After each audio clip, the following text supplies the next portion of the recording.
Hello guys, welcome back to another GM Polonaise video. I know it's been a little while, but today I'm going to talk about composing. Composing can be a very tricky thing, especially for a beginner. It's kind of like, whoa, what is this? This is a new step in my musical career that I'm kind of confused on, and I understand that it's a lot to take in when you're learning how to write and compose music. You gotta learn, your music theory and all of that. But today I'm gonna give you about like six steps on how to improve your composing, how to get better at composing, or how to even just start off composing. So I have a little document here. So step number one, let's get out. I'm going to be using, by the way, MuseScore. MuseScore is very good. So I'm going to be using, like I just said, MuseScore. I have a little document here. And step one, learn where to set your boundaries. So depending on your musical skill, because really how good you are at an instrument or instruments, if you play several instruments, can really kind of define, for most people, can kind of define how well you can compose. Um, so if you're a beginner to, let's just say the piano, because I play the piano, then it's going to be harder for you to learn how to compose for a piano because you're just learning how to play piano, you're just learning your quarter notes and all of that, and so you won't really be too familiar with everything that comes with composing, all the the sheet music, all the fancy stuff. And so you really just need to set your boundaries, kind of feel where your skill level is. It's good to push yourself, but really you need to set your boundaries or else you're going to get mad and frustrated. So I wouldn't start off with a concerto or a symphony. If you're a beginner, playing for like 6 months, something like that, just I would do like maybe a small sonata, a minuet, a waltz, mazurka, something that you find interesting that you want to do, that you want to compose, but something that's not too extravagant, like a symphony or a concerto or something like that. So just keep it simple. Don't try to go too overboard on this. Okay. Step two, figure out what type of piece you're going to make. Like I said, that kind of goes with step one. Learn kind of what type of piece you want to make, mazurka, polonaise, whatever. Um, Step three, do some research. This is very important.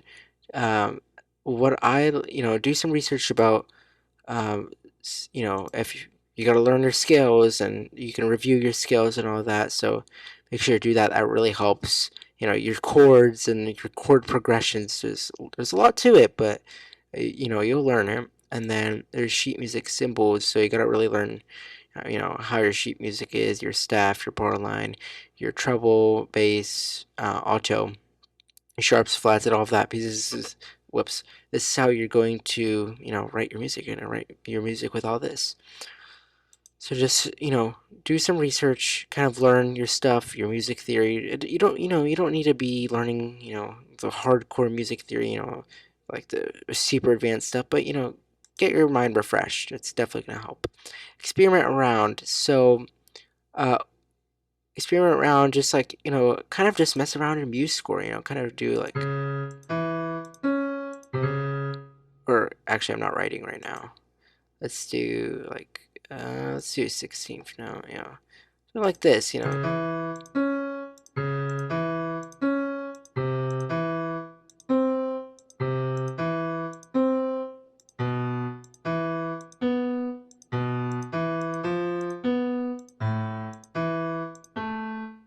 Let's see how that sounds. Maybe it sounds terrible. I don't know. Just experiment around, right? That kind of sounds cool, right? I think that would be pretty cool.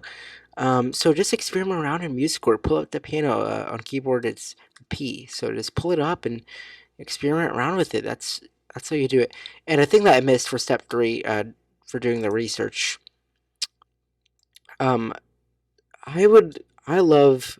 I'm a pianist, so I love the works of Chopin, Franz Liszt, Beethoven, all of that. So just search up like a piece that you love. So a piece that I like is, so do something too extravagant. Um let's just do a Chopin. So let's just look here. By search Chopin Nocturne. Okay, so This is Chopin's Nocturne, Opus 9, number 2. Very famous, E flat major. As you can go see, go see your favorite piece. What does Chopin do here?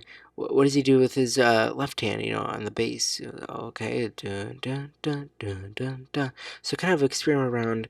I would do it with more simple pieces if you're a beginner, because obviously this might be too overwhelming for you, or blah blah blah.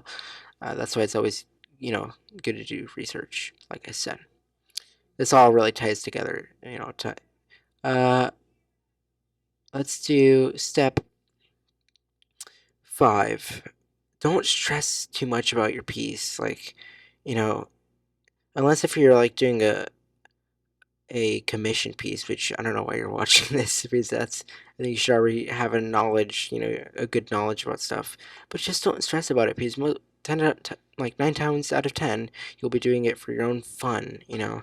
Um, so just don't stress too much about it. And step 6, have fun.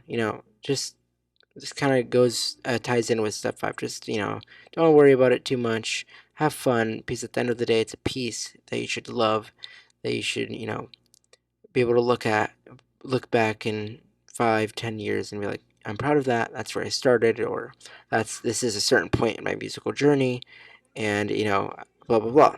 Just have fun, okay? Just don't stress about too much about it. So these are really the 6 steps that I think are crucial to improve your composing career, all of that. So just make sure, remember those steps, write them down, keep them in the back of your mind, just whatever. These steps will be good stepping stones for you to take in your composing journey. Anyways, thank you for watching GM Polonaise. I hope you like this new kind of style of video, and have a good one. See ya, Bozo.